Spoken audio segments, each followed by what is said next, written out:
Senate इजलास में हुकूमती और अपोजिशन के अरकान में तलकलामी हुई है। मुर्तजा जावेद के रिमार्क्स पर पीटीआई सेनेटर्स ने एहतजाज किया है। ये बात दुरुस्त नहीं कि यहाँ गलत कहा जाता है। वजीर पार्लिमानी अमूर पीटीआई अरकान एहतजाजन अपनी नशिस्तों पर खड़े भी हो गए। उमर हयात बोल न्यूज़ के नुमाइंदे हमारे साथ हैं, मजीद हम उनसे जानेंगे।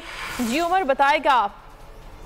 जी बिल्कुल, सेनेट इजलास में जो है वो पीटीआई की सेनेटर की जानिब से जब ये कहा गया कि पाकिस्तान मौजूदा हुकूमत ऐवान में गलत जवाब देती है, तो इस पर वजीर पार्लिमानी उमूर मुर्तजा जावेद अब्बासी ने कहा कि ये बात दुरुस्त नहीं कि हाँ गलत कहा जाता है, और बल्कि पिछली हुकूमत में जो है ना वो गलत बातें की गई हैं। और उन्होंने ये भी कहा कि मैं ये नहीं कहूँगा कि ये अपनी शक्ल देखें, जिस पर पीटीआई के जो सेनेटर्स हैं उन्होंने एहतजाज किया। वो अपने नशिस्तों पर खड़े हुए और उन्होंने चेयरमैन सेनेट के सामने अपना एहतजाज जो है वो भरपूर तरीके से रिकॉर्ड करवाया। ठीक है, एहतजाज किया गया है सेनेट के इजलास में। आज उमर हयात हमें आगाह करे थे, आपका बहुत शुक्रिया।